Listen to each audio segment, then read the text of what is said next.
Okay, let's see, game 5. It's gonna be Cheerleader and Seer first 2 bands. That's okay, I guess, but Violetta, Wax Artist, and Opera Singer. So Nightwatch has been left out. Okay, Nightwatch has been left out. Bonbon has been left out, but we probably can't play Bonbon here. BQ is an option, but for the survivors here, let's see the first 2 picks. First 2 picks are going to be very important because we want to avoid the chances of BQ, so that's why the Priestess is going to come out and the Aeroplanist. Okay, Priestess, Aeroplanist, BQ, full on counter, lovely stuff. So I guess really for the survivors here, there's nothing we can do, but also for Alex's side, Cheerleader is really scary. Cheerleader is still really scary. Well, I mean, Cheerleader with anti-current, what can we do? It seems like we decided to ban anti-current here. Forward is going to be able to come out on for substitute, but this substitution, yes, your harass may be more stabilized, debatable, but it's in exchange for your decoding progress here, 30% decoding debuff on the forward side. And of course, lawyer last ban, we want to guarantee the tie here bare minimum with the lawyer last ban, so that's still fully understandable as well. We'll just gonna have to see how this comes out here as well though. Okay, AK last pick, we're gonna be going out with the Acrobat. Acrobat at restaurant is really strong as well, so no matter who you pick here, Acrobat can at least guarantee a bare minimum 80-second containment if Acrobat is first chase. But of course, with the Priestess there as well, we're gonna have to take into consideration of the Wheel. If Wheel gets picked out here, I think Wheel here for Alex isn't bad, especially chasing, well, maybe not chasing against the Priestess, because Priestess will not use portals unless you change to human form, so we need to keep in mind of that as well. But of course, for Aeroplanist and for Acrobat, probably not a good idea for Wheel as well, but we'll have to see what Alex decides to choose here. He has BQ, he's well, not Axel, he's BQ, he has Wheel, he has Nightwatch, he also does have a Geisha, and meh, and is very meh in this situation, especially against this team comp.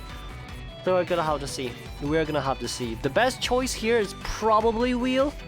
Since we can get a very fast chase, but Alex also doesn't have a clown, so there's that also. You know what? There's that also. We're just gonna have to see here from the picks from our hunter side. But of course, with that in mind, survivors are probably all gonna bring Windows speed boost here. Maybe one flywheel on the Acrobat, but mainly Windows speed boost on the survivor side. Let's see here. Alex can now choose a hunter. So who are we gonna choose, Alex?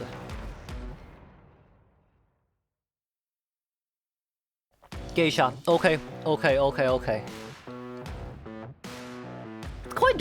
It's quite doable, especially against an Aeroplanist. It is actually doable enough.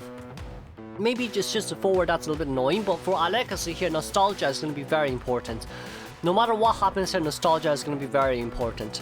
We're going to be able we need the fast pickup, and then if the forward comes down, we can drop down immediately, but we do need a fast pickup here.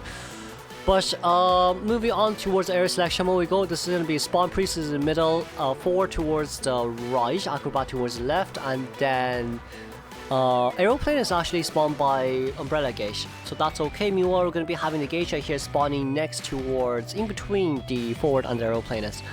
But of course, on towards the persona traits we go. It's going to be a trump card detention blink here on Geisha alongside with one Titan on Heart. Meanwhile, we're going to have AK as with flywheel and double window speed boost here for Priestess and for Acrobat. Alex, we're going to be coming down here immediately. It seems like we want to go for Aeroplanist first chase, which is probably one of your better choices here at the end of the day.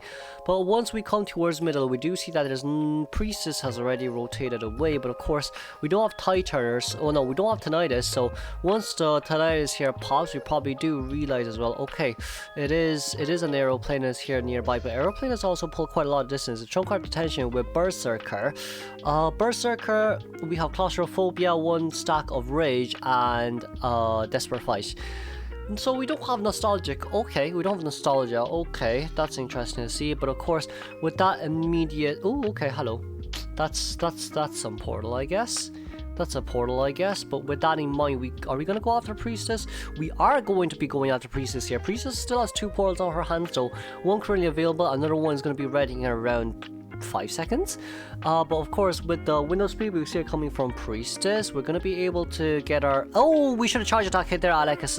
Should have charge attack hit there no matter what happened. Should have charge attack hit there. But it seems like for X Meow, at the end of the day, we're going to be having forward here with the stun assist. That's fine, but this stun is going to be a little bit less because of the fact that we already did definitely... Ooh, flywheel, brilliant. We definitely already did gosh a stun there from Priestess's first portal. So that's currently 3 stacks of Desperate Fight right now. We do have Blink. Survivors decoding progress here is relatively okay. We are going to be dashing down here as well, but of course there's no window speakers here to utilize. No flywheel here from Priestess's side, so that was a nice bait. And now we're going to be Priestess going down immediately. Okay, Aeroplane Cipher Machine is going to be locked, but it seems like we're going to chair towards this area here instead. So a little bit of a fast chair progress here. Is tying possible? Definitely yes. Tying is 100% possible here, yes. But for GR Survivor, they want the 3-man escape because they got 4-1 eliminated game 1. So the point difference here, even if you get a tie here, it's going to be WBG win. So for AK, it seems like AK wants to become the first rescuer here. We want to save the tie turner for later on. And of course, it's with the fact that forward is also one of the survivors that decodes the slowest. So we want to wait for accelerated decoding to decode. But of course, with forward side, ooh, didn't get a hit there, but also didn't get a stun. So that's kind of an even exchange. Well, it's more beneficial for the hunter than the survivor there with the forward stun. But of course, as long as forward didn't get hit there, the hunter doesn't really gain that much profit. We do have next butterfly ready. We dash over. Gets immediate. Okay, nice hit. Forward is also nearby. But even if forward is nearby, I don't think we're okay. Forward is coming up. That's fine, I guess. If there was nostalgic there, would have been hit forward. Just hit forward. Oh wait a second. Oh wait a second. Oh no, forward still got the body block. Okay, it's fine. We're gonna chair forward maybe? We're not gonna chair forward. We're still missing one full cipher machine right now. But that last cipher machine is gonna be decoded by, not by Aeroplanist for sure, but by the Acrobat. Okay, right now in this situation, forward getting that body block is huge. Oh, we vaulted over. Oh no, X-Mail. Oh no, wait a second. So we're going to be able to get the immediate pickup right here. The cipher machine is going to be decoded by the Aeroplanist right now, but Aeroplanist needs to make his way towards this area right now, unless we want both the Aeroplanist and the Acrobat to decode that cipher machine. But then at the same time, I feel like no, maybe not. We see the cipher machine decoding progress currently at 30%. We do know that forward wants to come in for the rescue, but that 40% cipher machine right there, and of course with Harsh coming in with a rescue, this tie turner is going to be brilliant for them. And of course forward with the bot as well. There's going to be yeah, we're going to start rallying. Okay, three man, well, it's a 2-man rally. We got the hit on towards the forward, no problem. Forward has currently no items. Well, forward can't self-heal. Okay, good. Cipher machine currently at 70%. That's also fine as well. Priestess rotating back up towards this area. We're going to have to save Blink for us. We're going to have to save Teleport for later to use. That's also fine. We're gonna look for Heart right now, but Heart is gonna hover away. Okay, Heart is gonna hover away. The cipher machine is currently prime. We could pop. We actually could pop here, but we're gonna have to see here. Alex, you're gonna need a tie here, bare minimum, for your survivors, but we're gonna be able to see the cipher. Well, we're gonna be seeing the cipher machine prime pop here. Meanwhile, X-Men dropping down here immediately. The rally really does work against single hit hunters so much, which is why I prefer playing chip hunters. But seeing on this side as well, Priestess going down there immediately. Cipher machine currently at 30% decoding progress because one of them just got down. That's no problem at all. It seems like we are not going to be blinking down. Seems like the gate isn't going to be opened on time because we do have a blink here to use. Oh wait a second, we did manage to go over there on time. We got to hit on towards the Aeroplanist right now. Meanwhile, we did get it still on towards the 4, but 4 is still a little bit too late right now. Let's graduate a tie here for Alex. Moving on towards second half. Okay, just a tad bit in towards second half. We're gonna be seeing the Priestess and the Entomologist first 2 bands. So Priestess, Entomologist first 2 bands, and we're going to see Axe Boy, Opera Singer and Violetta. So we're going to allow the Nightwatch out since it's a tie game anyway, so that's okay for the survivors here, I guess, to let the Nightwatch out. Okay, this is going to be very interesting to see. This is going to be so interesting to see. So we're going to be seeing Mercenary Cheerleader first 2 picks here. Anti-Current still available for the survivors too as well, and of course Aeroplanist is going to be banned, so Anti definitely can't be a pick here. We could potentially have Lawyer picked out here as well, since Lawyer is still pretty strong, and of course with the decoding buffs and the movement buffs and the vaulting buffs, why not pick Lawyer? Survivors here have quite a lot of options as well, especially with these perma bans here. It's not going to be, you know, it's not really going to affect the survivors that much, but it seems like we're going to come out with not pressing a lot. We're gonna come out with Antiquarian, and of course Lawyer last ban there, fully understandable. If you ban Lawyer, then it's gonna be Antiquarian pick. If you pick Lawyer, it's gonna be Antiquarian ban. If you pick Anti, it's gonna be Lawyer ban. So yeah, let's see here. Last pick, we have a lot of options. We could go for the speedy decoding, so we could have female dancer, wink wink. But of course, with a survivor side here right now, I genuinely do think it's gonna be Juan who's gonna go with the cheerleader. But of course, Hui with the toy merchant there isn't bad also. So toy merchant 2-story assists.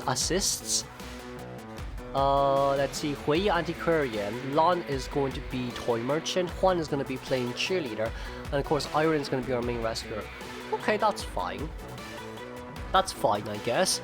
In this case scenario, survivors have to be careful Nightwatch, so I'm gonna assume Antiquarian is gonna run flywheel, and then the remaining here is gonna run Windows speed boost. It's probably for the better here.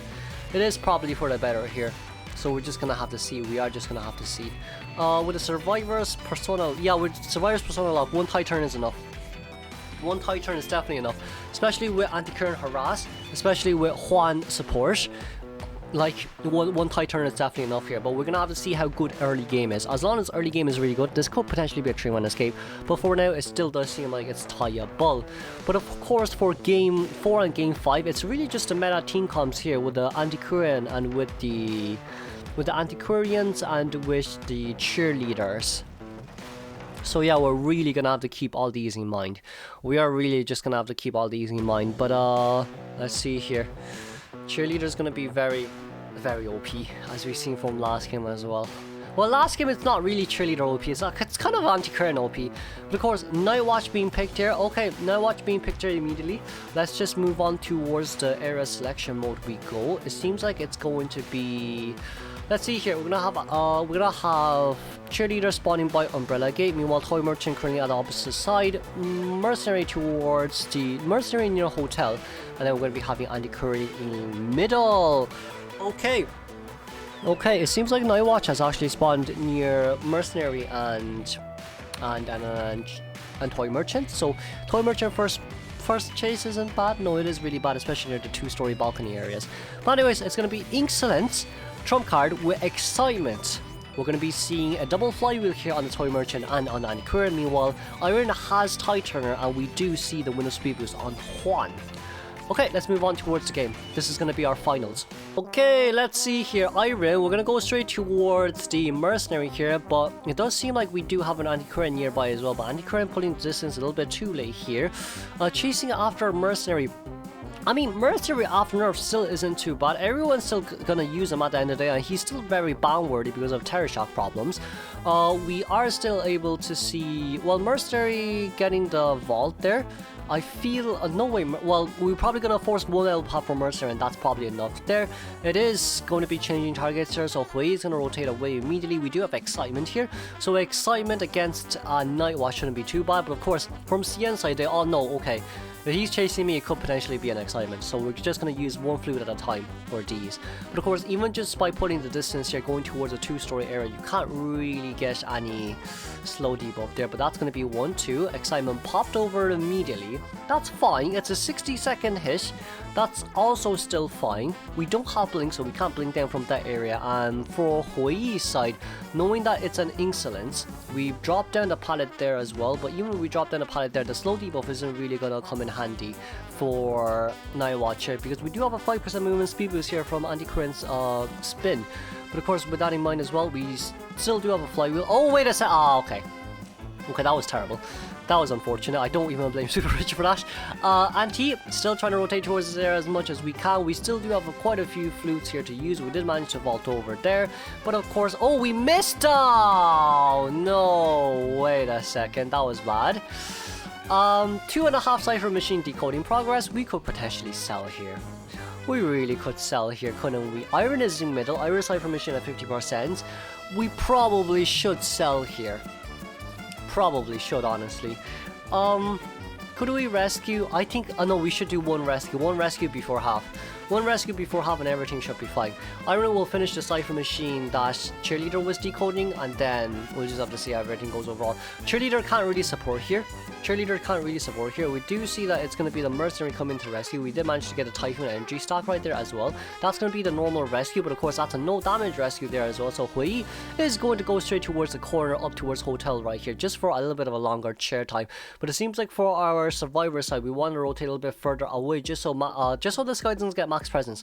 So you know what, fair is fair. Okay, that's going to be another 4-second disarm. That's very fine. And then we're going to be able to go down straight towards the corner right here. Okay, brilliantly done. No max presence on towards this Nightwatch, and Mercenary currently at full health, so that's brilliant, of course, for the survivors. Now we still do have excitement, so that's fair enough. Mercenary can definitely go and finish off that 94% cipher machine whenever he is ready. But with the decoding progresses here, since Toy Merchant got her cipher machine done relatively fast, in this case scenario, we definitely could, you know, finish off the remaining 2 cipher machines before Nightwatch changes for teleport. But of course, for the survivor side here, we do need the Toy Merchant to deploy a catapult down as fast as we can. But it seems like Toy Merchant picked up a catapult here instead. We're gonna go for Juan here instead, who is a cheerleader, but this isn't a max presence. This is not a max presence Nightwatch though, so at least for the survivor side there, it's still all right for them. It's still all right. It's not too bad. Cheerleader having 2 pummons here remaining. Lon is going to jump. No jump just yet. Okay, there's 2 pallets here to use. That's fine. There's a jump there, but it's gonna get cancelled. Lovely stuff done by SuperRich. Lovely stuff done there by SuperRich. Okay, no problemo. We're going to be able to vault over that, but sadly, it seems like this is going to be a flywheel Toy Merchant. But of course, with the cipher machine progresses as well, there's only 1 cipher machine remaining, and that's a mercenary cipher machine. We are going to be able to get that fast down. That 75% cipher machine is going to be decoded by the mercenary. Accelerated decoding has started here as well, so Mercy should be able to decode that cipher machine relatively fast. Probably going to be 90% decoding progress there by the time that we chair. Never mind. We are going to be able to get that Typhoon, but we're going to vault over there. No Tire Shock, thankfully. We're buying a lot of time here. We are still buying a lot of time here, no matter what we say. We are still buying a lot of time here. Yes, we did get a hit on towards Iron, but who cares? He can half health rescue. He can half health. Well, he just doesn't have an item, but he can definitely half health rescue. But of course, with that on mind, Iron's gonna become the immediate next chase. I mean, Lon can decode relatively well. Oh no, he wasn't even healing. Okay, lovely. Lon wasn't even healing. That's brilliant. We did get a second hit there. Cipher machine is currently primed on cheerleader side. Brilliantly done. So it's still a tie game, I guess. We're probably gonna heal Lon just a little bit. We need to heal Lon. Oh no, we're not healing now. We're just gonna go. So Lon's gonna use self heal there. But pallets here has been used already by the survivors here, so cheerleader also needs to save up pom-poms. No matter what happens, our cheerleader needs to save up pom-poms, so we're gonna have to keep that in mind. We're not gonna be using dashes here just because we can't, but of course no items here for the mercenary. A little bit unfortunate. We're just gonna have to see how this goes. Okay, we're waiting. Cipher machine is definitely prime. Cheerleader has 2 pummons here to use. We get to get a hit on towards a mercenary right there. But where can Mercy rotate is a really good question. Probably nowhere. Honestly, probably nowhere. Okay, we're going to be able to get the pop right there. We did manage to... We're not going to consume the 5%. Are we gonna? Oh, we consumed the stocks right now. Okay, that's fine. Consuming the stocks there is good. And mercenary here probably will go down on time. There is teleport ready, but since this isn't a detention mercenary, you still gotta chair. Oh no, never mind. We're gonna teleport over immediately. Okay, yeah, there's no detention here, so even if you do decide to do all this, you're not gonna gain anything, sadly, from SuperRich's side. Juan can really just run towards the exit gate by this point. Juan could run. No, Juan needs to continue for a little bit longer for mercenary to get up. Okay, but like even if Juan goes down right here, you've no teleport, you've no detention, you aren't a double hit hunter. You're just gonna, like, even if you get a hit on cheerleader right here, didn't get a hit on cheerleader, but that's gonna be the Windows speed boost here apply. We're gonna get a 5% movement speed boost here as well, stacked on towards the survivors. But it seems like for SuperRich, we're gonna get out. We're gonna go for the dungeon here, knowing where dungeon is. But of course, mercenary is almost up. Let's congratulate the tie game here, and of course for WBG winning against GR, number 5 versus number 6. Let's congratulate number 5 for winning. And of course, we're gonna see if mercenary is able to get up here. Mercenary can probably get dungeon. Can we get up? We cannot get up. Okay, let's congratulate the win here for WBG. We'll move on towards the next matchup we go.